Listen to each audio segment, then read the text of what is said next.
Hello, everybody. Today, I wanted to talk about Miquella and Radahn. Miquella and Radahn are two characters from Elden Ring, two demigods. And in the base game, they were both relatively significant characters. Miquella had a much smaller presence in the game. But in the DLC, the expansion, Shadow of the Erdtree, both of these characters were expanded on, and their roles became much larger. So this video is not going to be a comprehensive dive into every single little bit of the lore of both of these characters, because that would be a very, very long video. This is more of an introduction, sort of a survey of their lore, with an emphasis on the DLC. The DLC is a much more manageable quantity of lore, so I'm going to spend a good chunk of the video talking about the characters, kind of as we knew them from the base game. And then at the end, I will switch over to the DLC, the events of the DLC, and see what we can learn from that. So, I will be reading item descriptions, quoting characters, and let's go ahead and jump in. So, first off, we're going to start with Miquella, and the biggest thing that you need to know about Miquella is that he has a charming ability. He can charm people,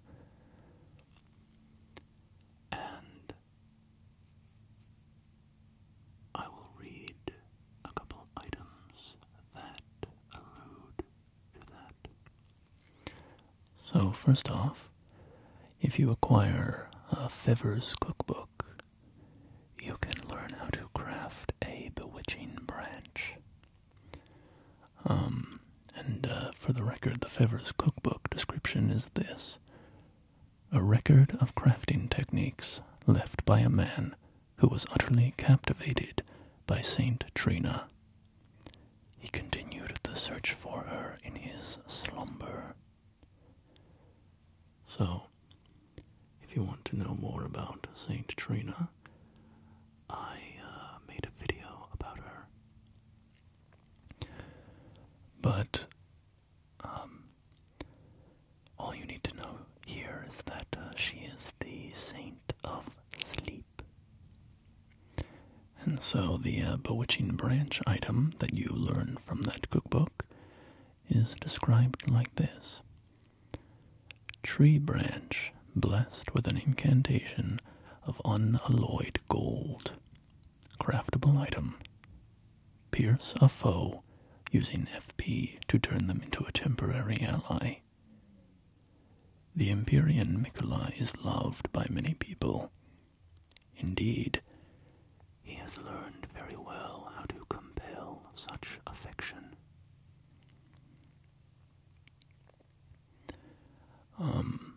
One small note, I will say. It's interesting that you learn how to craft a bewitching branch, which is a Miquella item, from a cookbook associated with Saint Trina. And the reason for that is because Saint Trina is Miquella's other half. So if you know, in the base game of Elden Ring, Queen Marika the Eternal and Radahn are two halves. And similarly, Miquella and Saint Trina are two halves.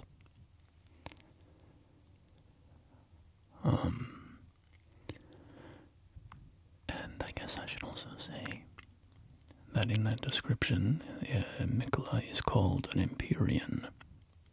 And an Empyrean is a very significant term in Elden Ring.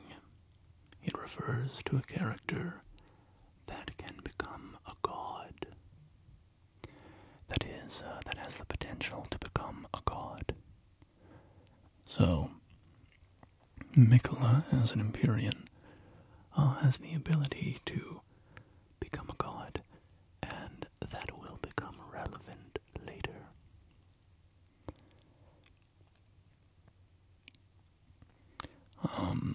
To craft a bewitching branch, you need to use a Miquella's Lily item and a sacramental bud.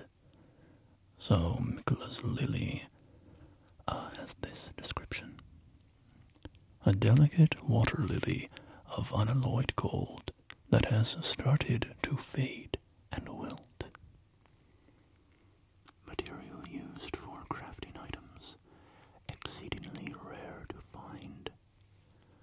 A flower signifying faith in the Erdtree, thought to be beloved by the Empyrean Miquella in his youth. So, two things to note there. First off, unalloyed gold is mentioned, and unalloyed gold is associated with Miquella. So, Queen Marika instituted the Golden Order. And that's a very complicated topic to get into, but just understand that the Golden Order is, let's say, the rules of Marika's rulership. And Miquella created his own sort of variation of gold called unalloyed gold. And alloy, or alloyed, is an adjective that means mixed, basically. So if you have an alloy of two metals, it means that they are they're mixed together. So for instance, am I gonna remember this correctly? Brass is an alloy, I believe, of copper and something else. Anyway, I'm not a metallurgist, but so the point of Miquella's unalloyed gold is to say this is gold that is unmixed with other things, right? It's pure gold, which immediately draws a contrast by comparison, right, with Marika's Golden Order. Because if Miquella says that he is creating unalloyed gold, that sort of implies that Marika's Golden Order is alloyed, right? And this is this ties in pretty interestingly with something that you find in the DLC, which is an incantation in Marika's home village. And the incantation is Minor Erdtree. And this is the description of Minor Erdtree. And it says, secret incantation of Queen Marika. Only the kindness of gold without order. Creates a small, illusory Erdtree that continuously restores the HP of nearby allies.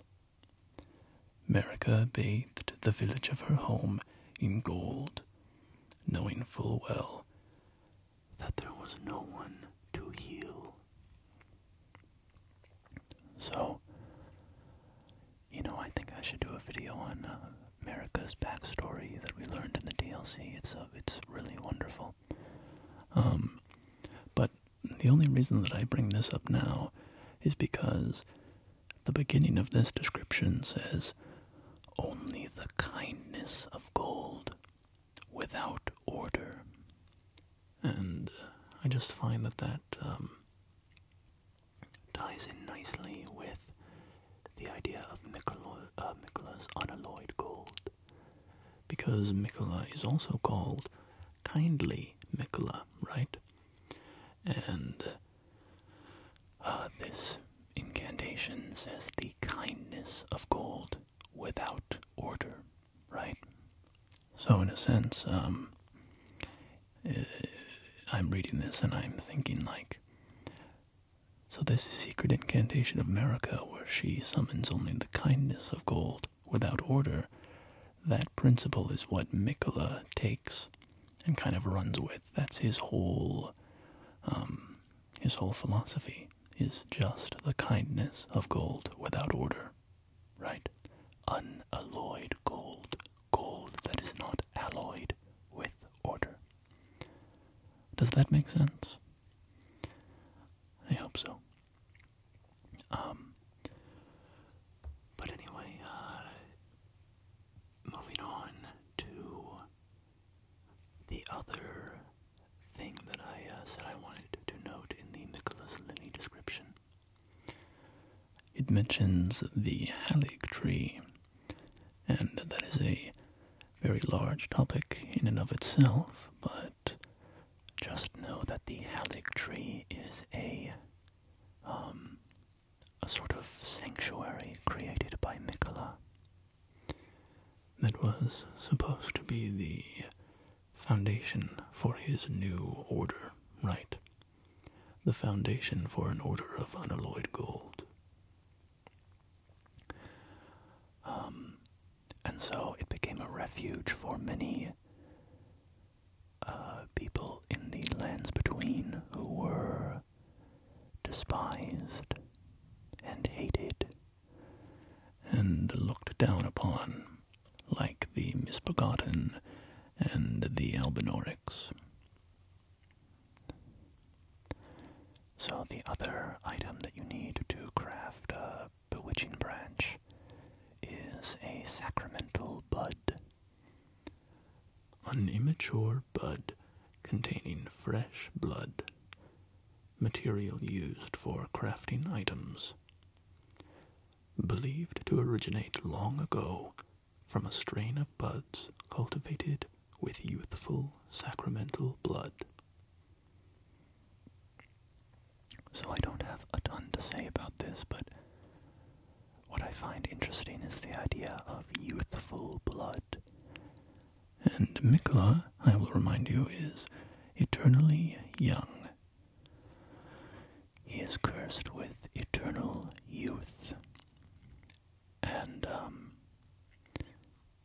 so this sacramental bud needed to create a Miquella-related item, saying that it's cultivated with youthful blood just seems to be relevant there to me. So, before Miquella created his idea of unalloyed gold, he seemed to have been invested in the Golden Order fundamentalism of his father.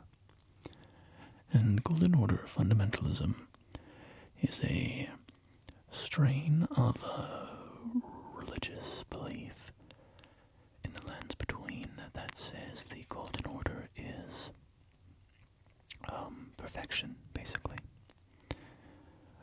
And so Golden Order fundamentalists delve into the Golden Order and study its principles and its laws and so on and so on. And that is how they practice their faith. So Miquella seems to have been a Golden Order fundamentalist, because you can find a couple of spells that have a similar description, and I'll read one of them. Discus of Light. One of the incantations of the Golden Order fundamentalists. Produces a ring of light and fires it forwards. The ring of light returns to a position close to the caster before disappearing. This incantation can be cast repeatedly. And then this is the relevant part. A gift from the young Miquella to his father, Radahn. So, a gift from young Miquella suggests that he is devising these fundamentalist incantations, right? And this, however, did not last, so if you find the Golden Order Principia item, which reads, Prayer Book of the Golden Order Fundamentalists, a dense and complex academic treatise that contains the Order's fundamental principles, can be given to a learned cleric to gain access to the following incantations. Radahnn's Rings of Light and Law of Regression. Then you get the Radahnn's Rings of Light incantation, and that has this description. One of the incantations of the Golden Order fundamentalists, a gift of gratitude to the young Miquella from his father, Radahn, produces a golden ring of light and fires it across a wide area. Charging enhances range. And yet, the young Miquella abandoned fundamentalism, for it could do nothing to treat Malenia's accursed rot. This was the beginning of unalloyed gold.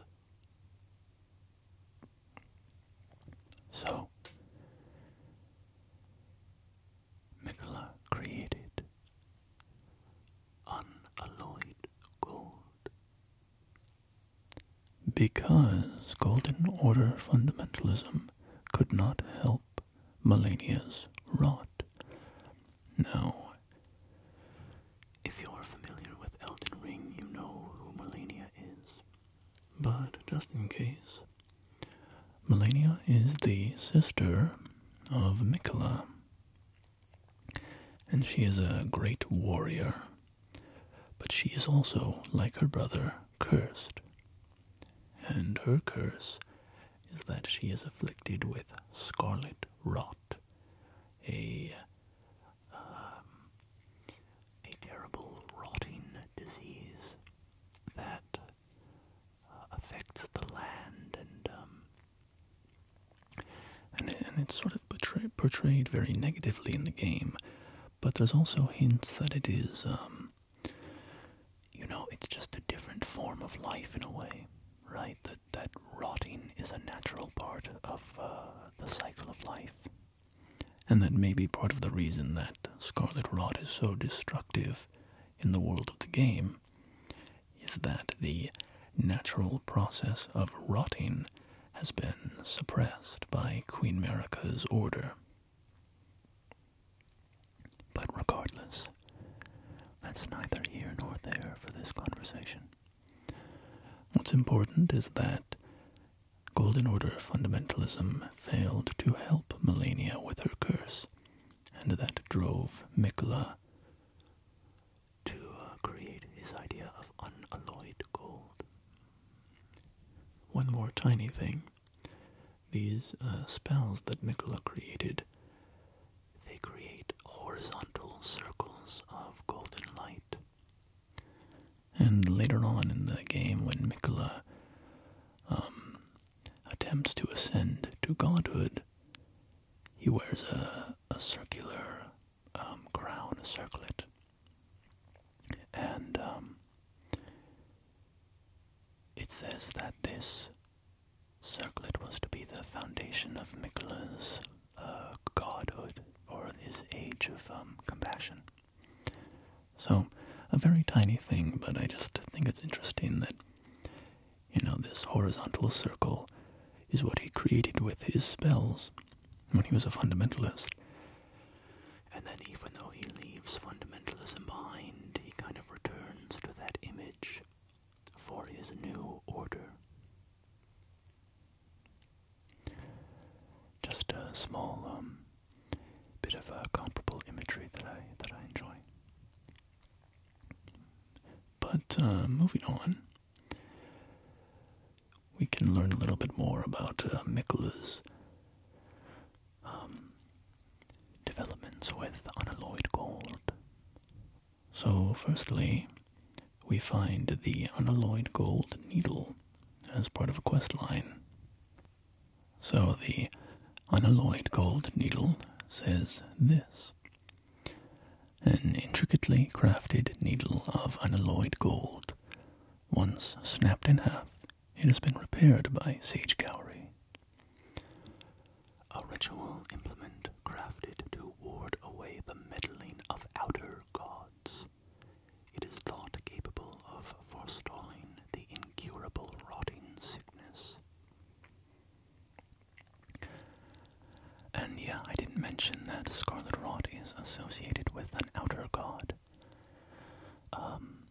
Outer gods are a conversation we don't really need to get into right now. But later on, as you progress through a quest line involving this gold needle, you give it to a girl who is afflicted with scarlet rot. Or, I mean, she's a woman. She's an adult. She's not a girl. But you give it to her, and it staves off her scarlet rot. And then eventually she chooses to remove it from her body.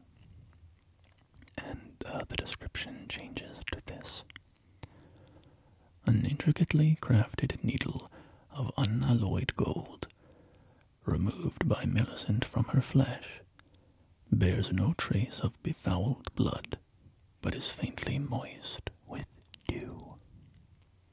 Quote, there is something I must return to Melania, the dignity, the sense of self that allowed her to resist the call of the scarlet rot. So, one small thing that I don't want to linger on is beyond the scope of this video, but it's interesting that it says that the needle is moist with dew. Dew is a word that appears in a variety of places throughout the game, such as the Blessed Dew Talisman, the Celestial Dew item, the Dew-Kissed Herba, and the Dew Gem. So, I don't know exactly what that means. Part of that might just be translation, localization things. The Japanese text might not have the same word in all those places, so I'm not going to dive into that, but it's just interesting that the word dew is used. Another thing related to Miquella's sister is Melania's winged helm. Winged helm made of unalloyed gold, worn by Melania, blade of Miquella. Melania awaited Miquella at the foot of the husk. My brother will keep his promise. He possesses the wisdom, the allure of a god. He is the most fearsome Empyrean of all. So that's interesting. First, that her helm is made of unalloyed gold, representative of Miquella, which makes sense because she is Miquella's warrior. Miquella himself is not a fighter, as far as we know, but his sister calls herself the Blade of Miquella, so she is kind of his sword-fighting arm, right? One more interesting reference to Miquella before we move on to Radahn is the Golden Epitaph Sword.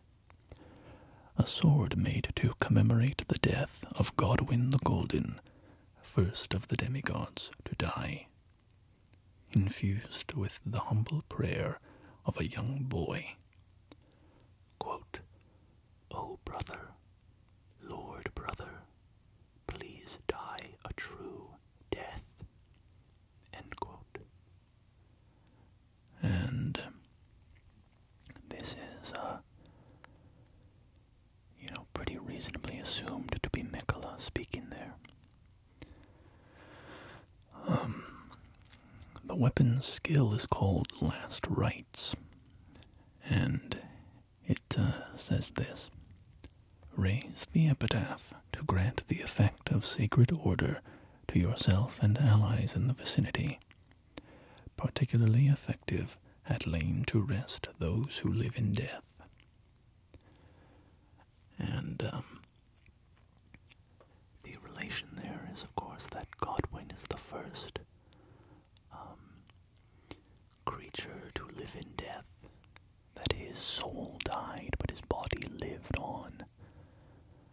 And so the fact that the golden epitaph is infused with his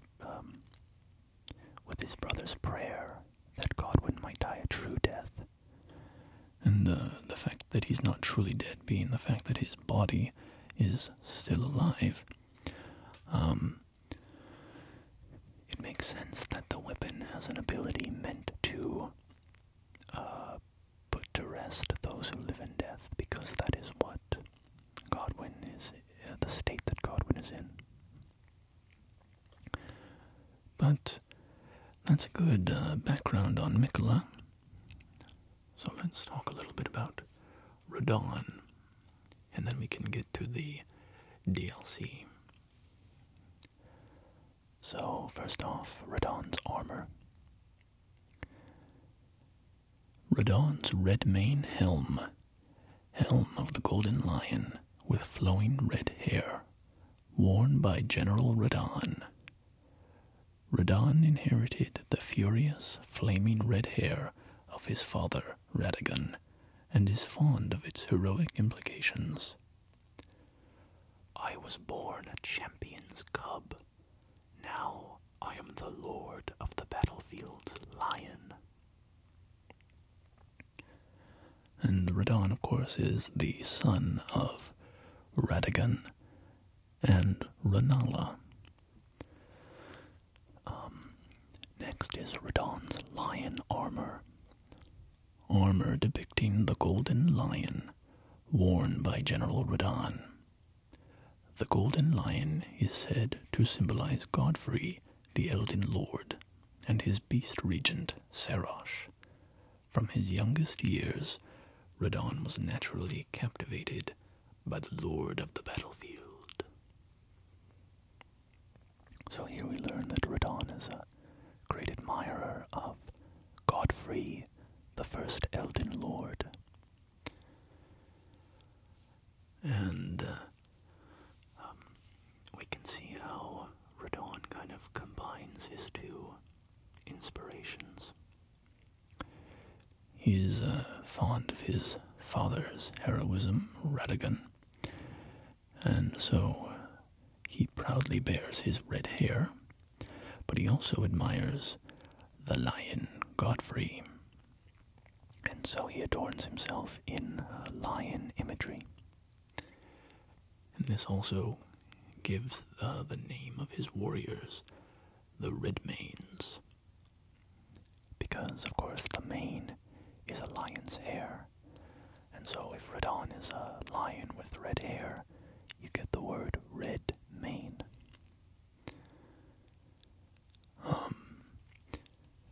Very interesting major fact about Radahn is that he learned gravity magic.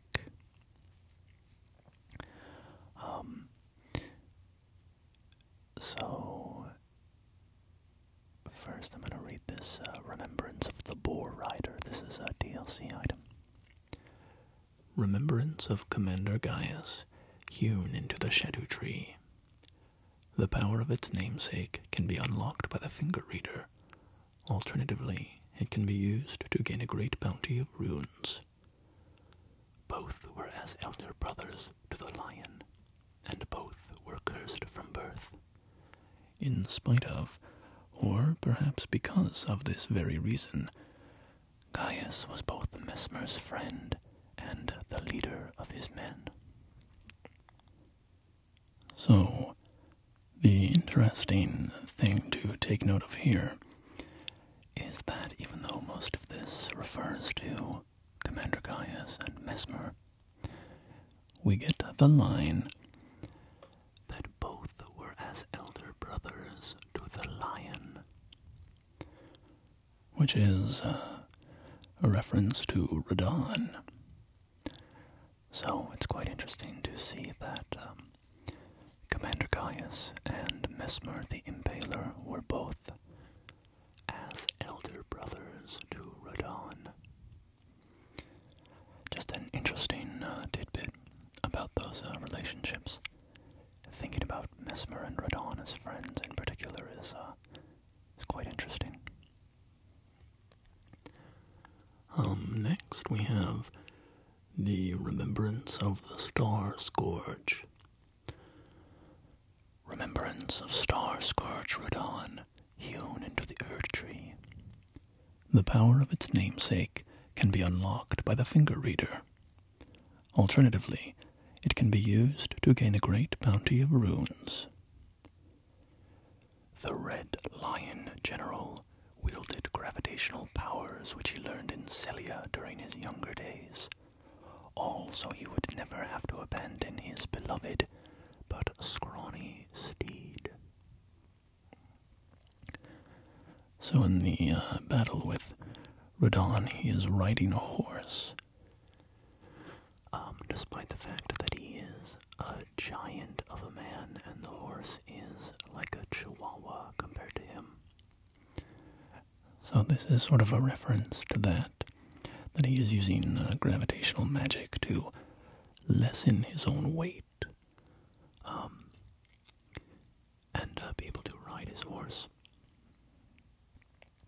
You know, this just popped into my mind, but now that I think about it, Radahn's feet are missing in his, form when you find him in Caelid. And that's quite interesting when you think about the fact that he was friends with Commander Gaius, who is a albinoric whose legs have withered away, and he moves only by riding on his boar. So there's kind of a parallel there, isn't it? Commander Gaius is legless and rides on his beloved boar companion. And General Radahn ends up legless and rides on his beloved horse. I don't know if there's anything to be, inferred from that, but it's just a cool parallel imagery. And here we have a bit more on Gaius and Radahn with the Blades of Stone sorcery. Gravity manipulating sorcery of Commander Gaius. Pulls blade-like clumps of rock from the earth, charged to form 3 successive clumps. Gaius and Radahn were good rivals in their youth, and this sorcery is a product of their friendly competition. Fun bit of characterization there of the relationship between Gaius and Radahn. The Gravity Well sorcery reads, one of the glintstone sorceries that manipulates gravitational forces, fires a projectile of condensed gravitational force. Those struck by it will be pulled toward the caster. Charging enhances potency. A gravitational technique studied by the young Radahn. His master was an alabaster lord with skin of stone. So, that is very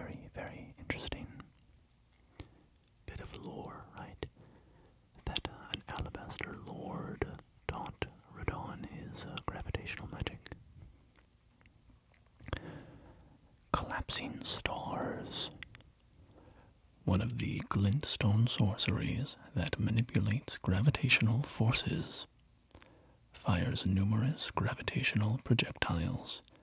Any foes struck will be pulled toward the caster.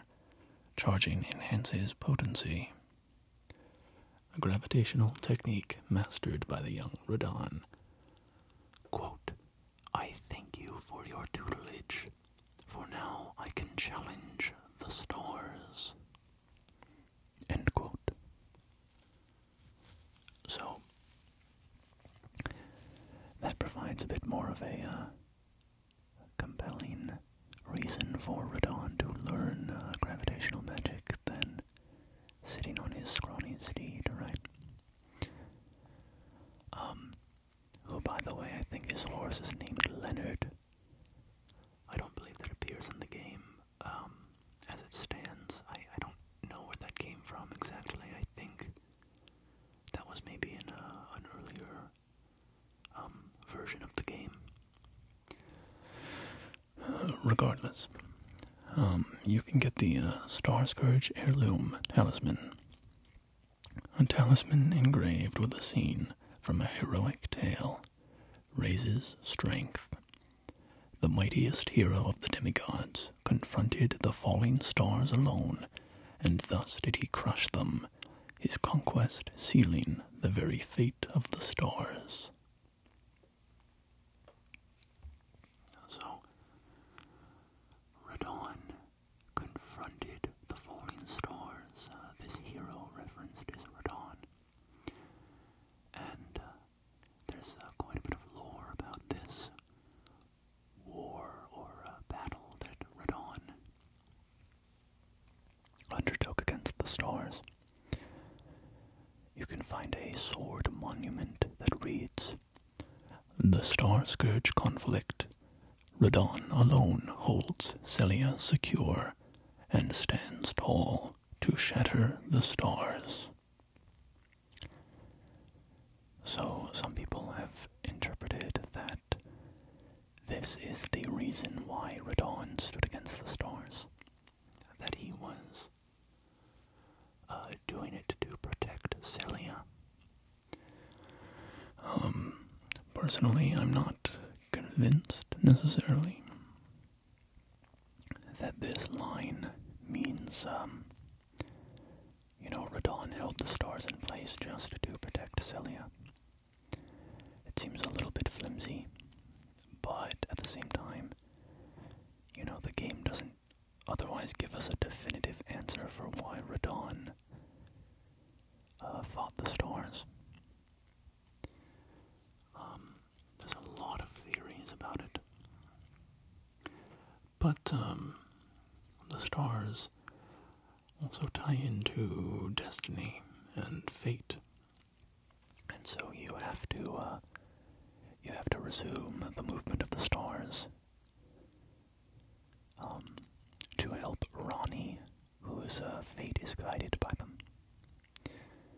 And you can talk to Selin, who is a witch, and she says, if General Radahn were to die, the stars would resume their movement, and so too would Ronnie's destiny. And this is somewhat expanded on in the DLC. In Count Ymir's questline, he says that if you go to the Finger Ruins and blow on these horns, your fate will then be guided by the stars. Which is, I don't really have conclusions about this, but it's very interesting, the idea of stars controlling fate, but only some people's fate. And that somehow them being held in place prevents fate from playing out. It's very confusing, very vague, but very interesting. I think the Count Ymir stuff in the DLC provides a lot of information on this topic, but that's not the point of today's video. course, when you find Radahn in the base game, his mind has been eaten away by scarlet rot inflicted on him by Melania. He is basically an animal. And you can find the Knight Jaren, who hosts a festival of war. And the point of the festival is for warriors to come together and kill Radahn. And if you read the Eccentric's hood, a pointy, ragged hood worn by the Knight Jaren. The hood hides an aged, bearded mask. Jaren served General Radahn as a guest commander, and they are said to have sworn an oath of honorable death to one another. So basically, they promised to provide an honorable death to each other if circumstances, proceeded in such a way where they were denied that.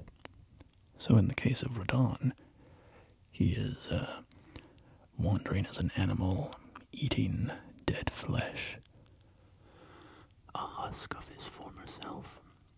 And so Jaren, to fulfill his promise, summons together warriors from across the realm to fight and kill Radahn, and give him the honorable death that the general deserves. And one more Radahn item is Radahn's Great Rune, a great rune of the Shardbearer Radahn. Its blessing raises maximum HP, FP, and stamina. Radahn was amongst the children of Rennala and Radahn, who became demigod stepchildren after Radahnn's union with Queen Marika. The great rune burns to resist the encroachment of the scarlet rot. And the idea that these children of Rennala and Radahn became demigod stepchildren seems somewhat suspect. It seems likely that they were demigods from the start because they were children of Radahn, who is Marika. And perhaps this was more of a public-facing justification for why these people were demigods.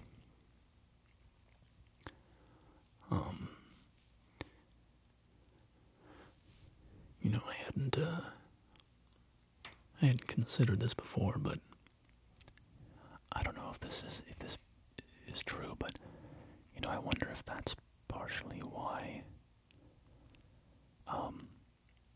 Radahn returned to be with Marika, is so that that could be a justification for why these demigods were born outside of a relationship with Marika. A way of keeping the secret that Radahn is Marika. Because in the Golden Order, of course, Marika is supposed to be the only god, so if Radahn and Rennala are suddenly having demigod children, that could be a threat to the sanctity of the Golden Order. But I don't know. I don't know why Marika summoned Radahn back to the capital to be her husband. So anyway, that about covers all the stuff I had for the pre-DLC characters. So now we can move on to Shadow of the Erdtree and some of the revelations and lore implications that arise from that. So, first, just generally, the DLC is about Miquella traveling to the Land of Shadow and abandoning all that he has, all that he was. He abandons his flesh and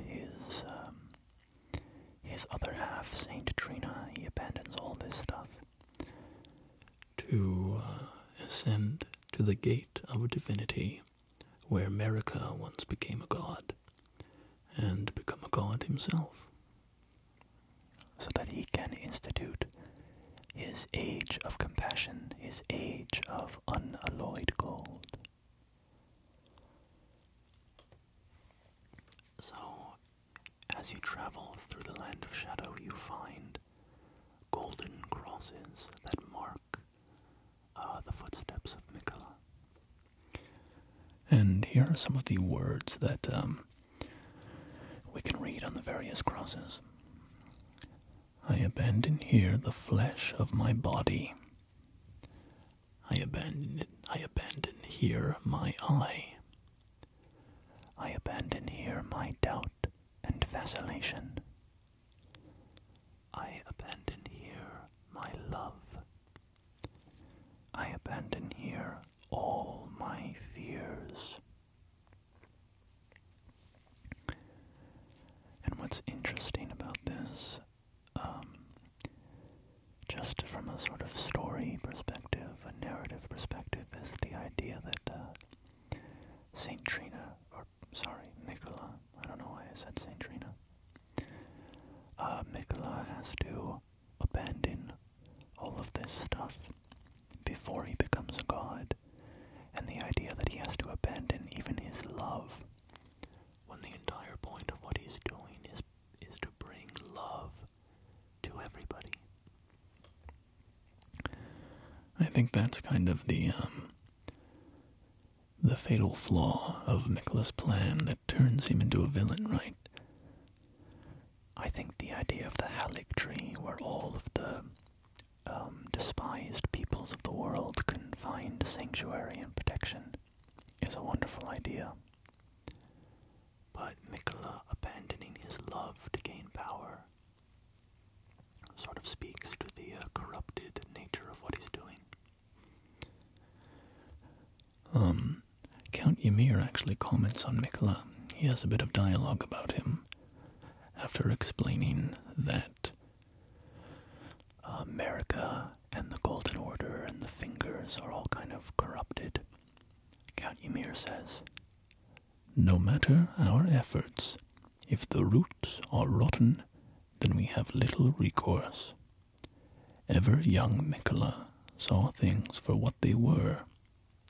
He knew that his bloodline was tainted, his roots mired in madness. A tragedy, if ever there was one.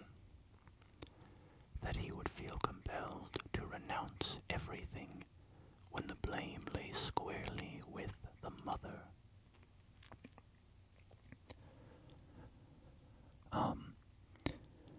One of the things that Miquella renounces is his great rune that he had after the shattering. Miquella's great rune. A great rune relinquished by Miquella. Broken and bereft of its bounty, it retains naught but the power to resist charms. Miquella set off for the tower, enshrouded by shadow, abandoning everything, his golden flesh, his blinding strength, even his fate, all in an effort to bury the original sin, to embrace the whole of it, and be reborn as a new god. And after Miquella discards his rune, the charm that he had been using to ensorcel his followers breaks, and we can go through some of the events that illuminate what Miquella's plan is. And a bit of context is that Miquella was at the Erdtree in a cocoon, and Moog, who is a child of Godfrey and America, stole Miquella away and was attempting to use Miquella as his consort. Basically, Moog wanted to be Miquella's consort and bring about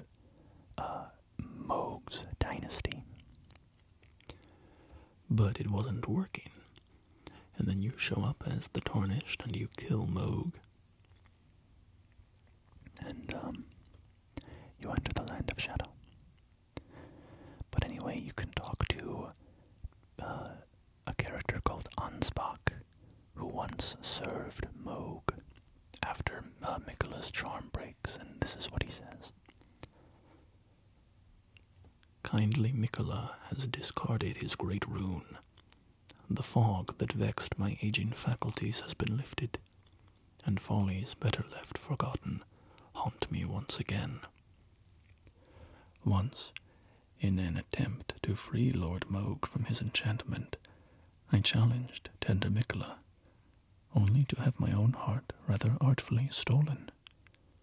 I knew not how weak I was.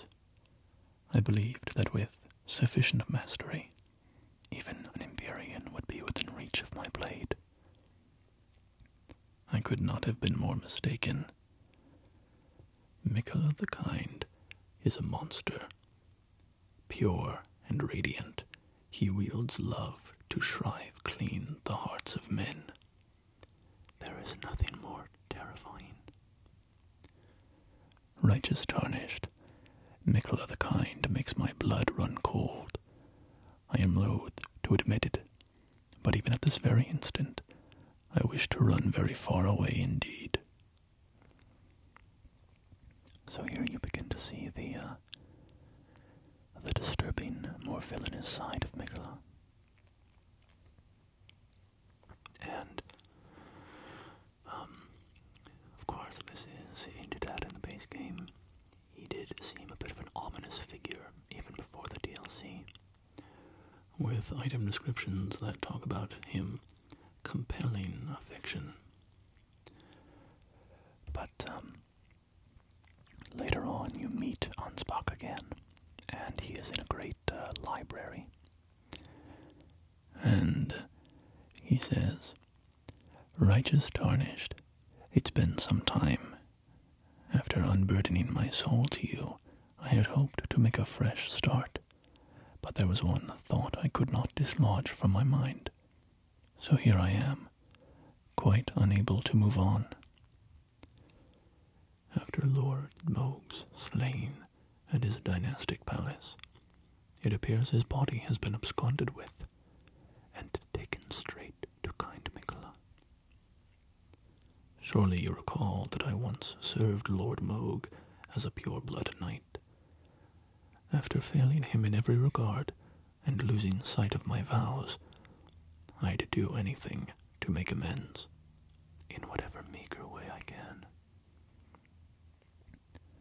What could they possibly have in mind for Lord Moog's remains? The implications are rather unnerving. And so, as you explore the library, you eventually find a secret rite scroll. A scroll made of white tree bark. Few can decipher the scroll, which describes the secret rite of the divine gateway, said to be found at the tower enshrouded by shadow.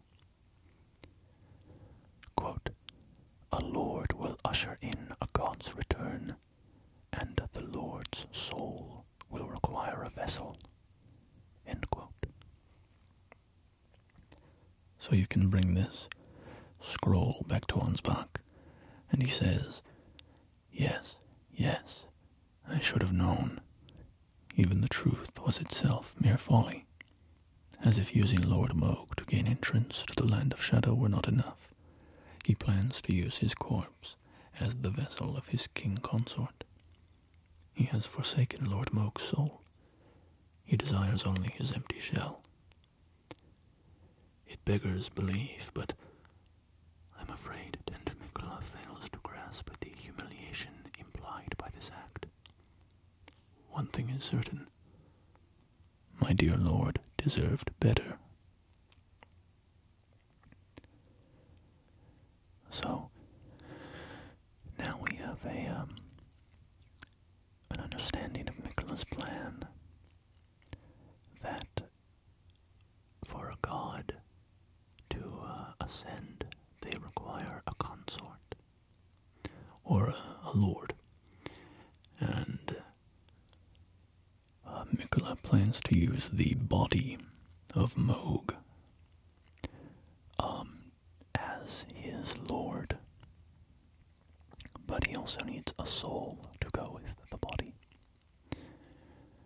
And to learn about that, we need another NPC named Freya, Redmane Freya, who was a warrior of General Radahn. And so after the rune breaks and you talk to her, she says, "Oh, there you are. Good. If you happen to see Lady Leda, tell her that I'm striking out on my own. Don't worry, I've no mind to cross any of you. The guidance of kind Miquella remains etched into my very flesh." it's only, there's something that I must know. Kindly Miquella spoke of the vow he once made with General Radahn. And it is here the vow shall be honored. I am a Redmane. I must know the nature of the vow. And so, as you help Freya to discover the nature of the vow, you eventually give her a letter Written by Sir Ansbach that explains the vow. And this is what she says.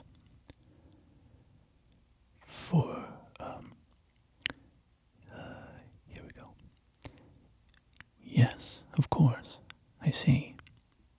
As the festival of war concluded, General Radahn's soul met an honorable end. But kindly Miquella wishes to revive it, which is fine by me. I know it would pain old Jaren, but war has always suited General Radahn best, and certainly far more than any honorable death.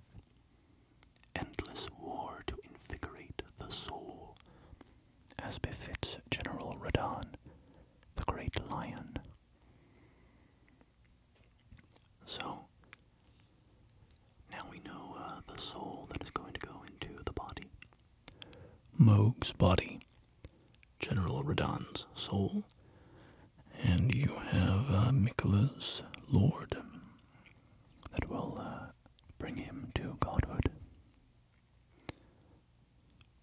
So, eventually you scale to the top of Enir Ilim and you find the Divine Gate.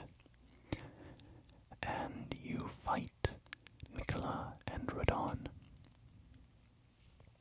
And the cutscene begins with Radahn emerging from the Divine Gate. And Miquella is speaking, and he says, "My loyal blade and champion of the festival, both your deeds will ever be praised in song. Now, the vow will be honored, and my lord brother's soul will return, so that he may be my consort."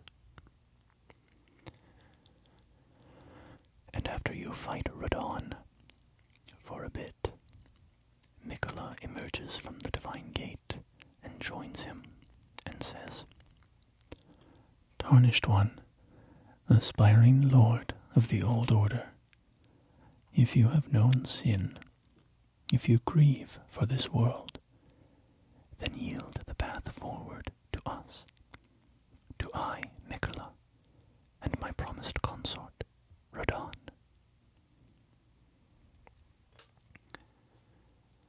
And once you defeat them, you get the remembrance of a god and a lord.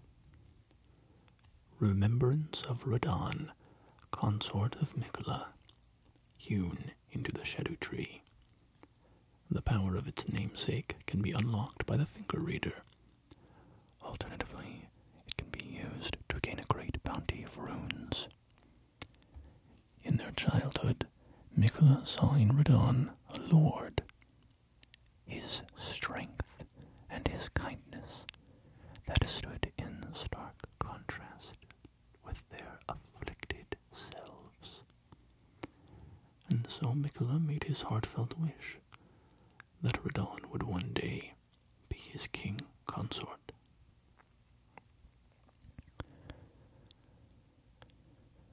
And you can turn this remembrance in to get the Great Sword of Radahn.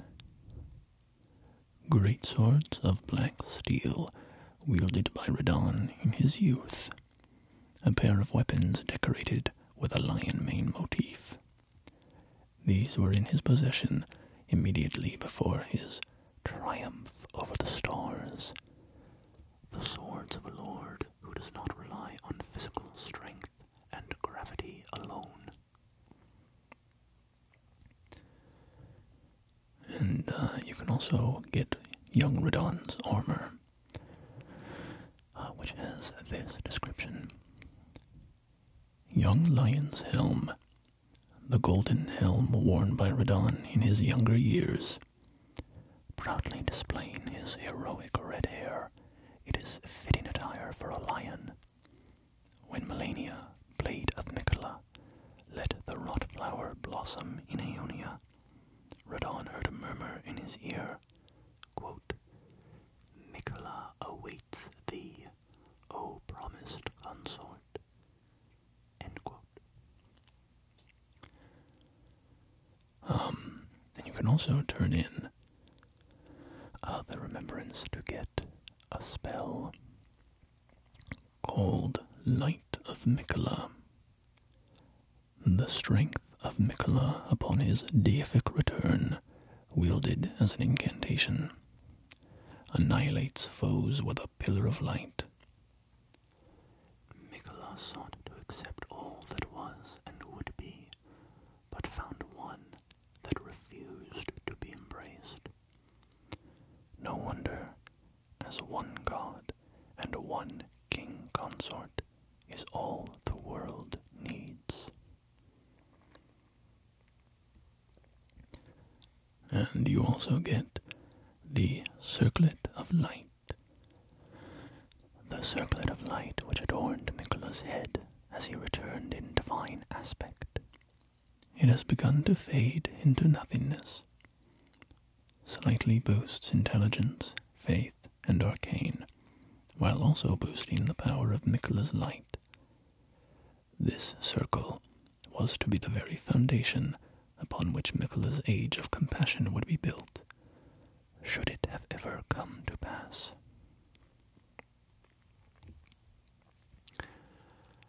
And the last little bit is, once you defeat Radahn and Miquella, you can look into a memory and you see a cutscene of Miquella. And Miquella says, Lord brother, I'm going to be a god.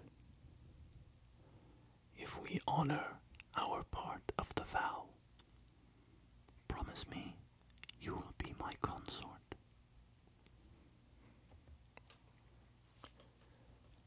And there we go.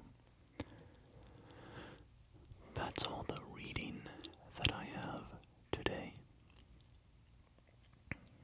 We can chat a little bit about this now.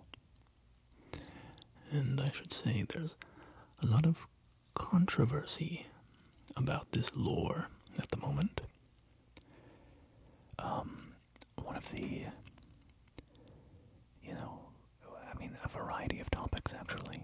There's people questioning whether Radahn was a good ending fight. There's people questioning if this was a rewrite from some original story. There's people questioning if Radahn was willing to be Miquella's consort, or if he was forced into it, charmed, basically. There's all sorts of controversy around this and lore discussion. So we can just talk a little bit about it. One thing I wanted to mention, as I earlier talked about how Miquella's Golden Order fundamentalism spells use horizontal circles, and I compared that to his Circlet of Light, which says this circle was to be the very foundation upon which Miquella's Age of Compassion would be built. I think the imagery there that I like is that even though Miquella left fundamentalism behind, his expression of fundamentalism, the horizontal circle, returned in his Age of Compassion. which I think shows the fundamental, unintended pun, shows the rot that is at the foundation of Miquella's Age of Compassion. Because even when he founds his new age, it is built on the fundamentalism of his youth,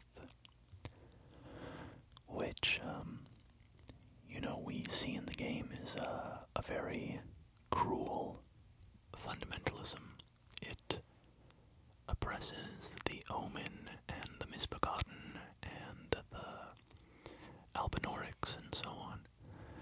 And so I kind of like that imagery returning, that even though Miquella is saying that his new age is going to be an age of compassion and it's going to be different, the fact that it is a tyrannical age, that it is an age that compels adherence and love, and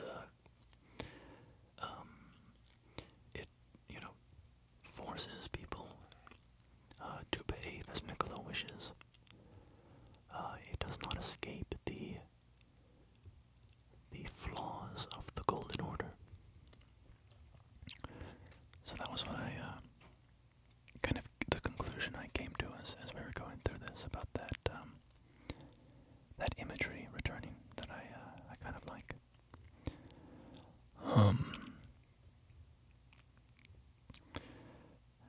And what else should we talk about? I mean, I don't know if I should dive into the controversy around Radahn and his willingness. I guess I will, but I'm open to other ideas. So my personal reading on this is that Radahn was not willing to be Miquella's consort, not willing to be his lord, and that Miquella's vow was one-sided.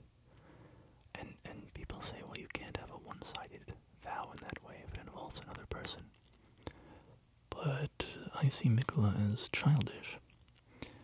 And if you read the Remembrance of a God and Lord, at the end it says, after it talks about how Miquella admired Radahn's strength and kindness, it says, and so Miquella made his heartfelt wish that Radahn would one day be his king consort. A wish, not a vow. And, the other major piece of evidence for me is, well, there's a lot. For instance, the fact that if Radahn was willing to do this, why did Melania have to march down to Caelid and try to kill Radahn?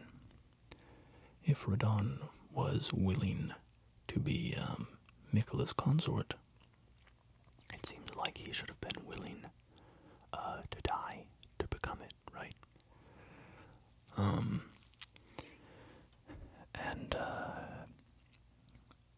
But another piece of evidence that I think is compelling to me is after you beat the fight and you watch the cutscene of Miquella saying, Lord, brother, I'm going to be a god, promise me you'll be my consort, that section.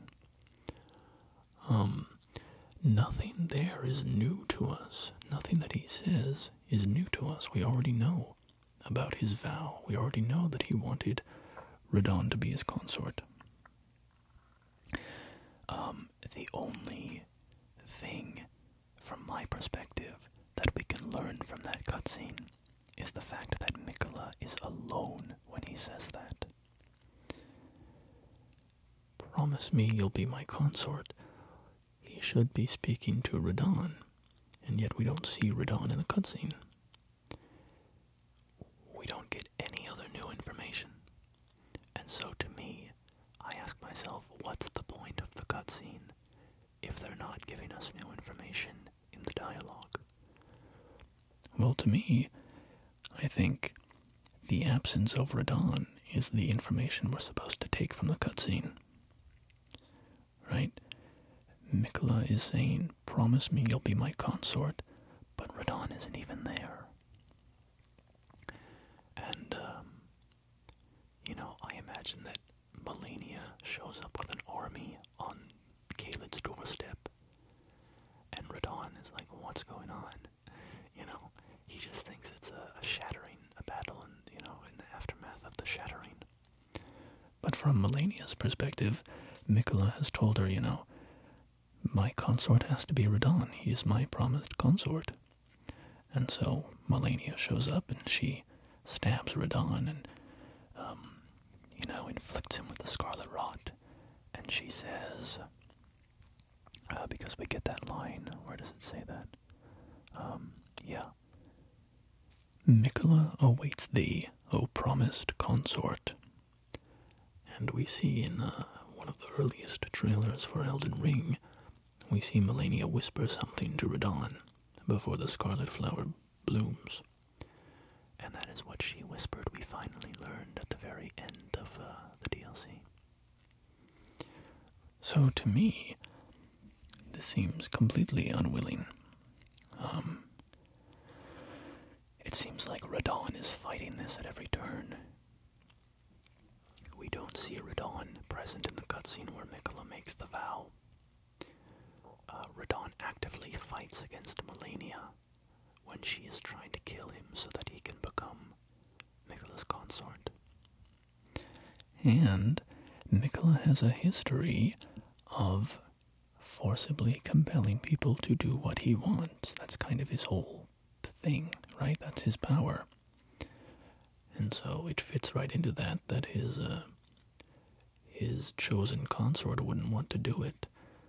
But Miquella says, well, that's not really for him to decide. That's for me to decide because I'm Miquella and people have to do what I say.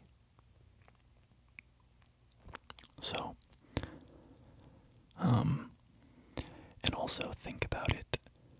When Freya mentions the vow, Freya knew Radahn for, years. She was one of his closest soldiers. But then she says she only heard about this vow from Miquella. She knew Radahn for so long and he never mentioned it. But then she meets Miquella, and Miquella mentions it. Mentions this vow, this supposed vow between the two of them. So, to me, it just seems like the evidence for Radahn being a willing participant here is kind of undermined at every opportunity. So that's my personal belief on the issue. But I know that other people disagree. And that's the great thing about FromSoft lore, is there's so much room for interpretation and discussion, which is a lot of the fun of it.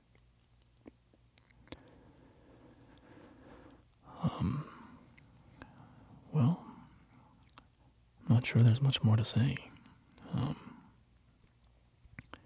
I guess, you can think, if you're imagining that that's how things play out with this new information, right? It really does recast the Battle of Aeonia.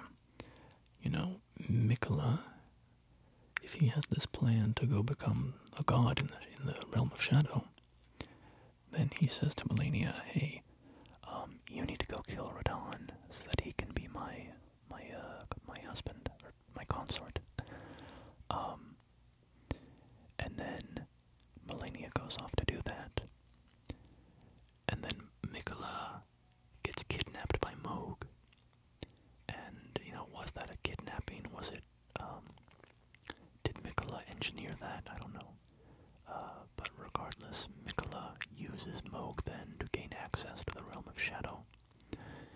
he's just stuck there waiting for his consort to show up. And he's probably thinking, like, what the hell? Like, I sent Melania to go kill Radahn. Where's my boy toy?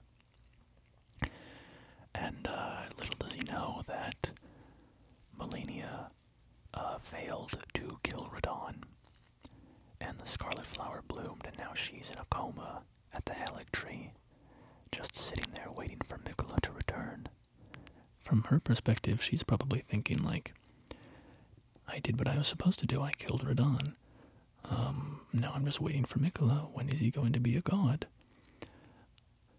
And so then, eventually, we show up as the Tarnished and kill Radahn. And so that finally sends Miquella the soul that he needs. And we kill Moog, and so that gives him the body that he needs.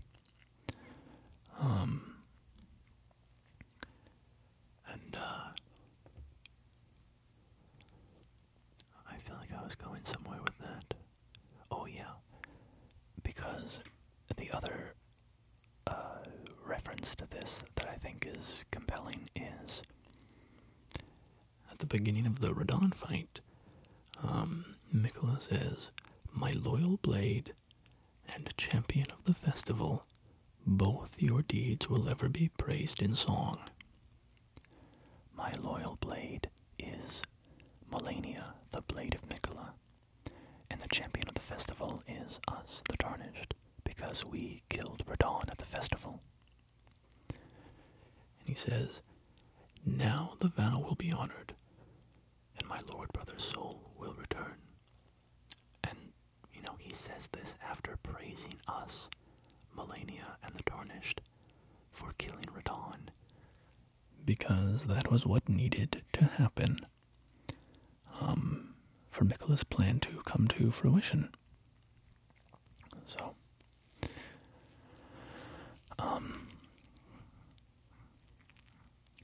yeah, I think that's about all I have to say on this topic.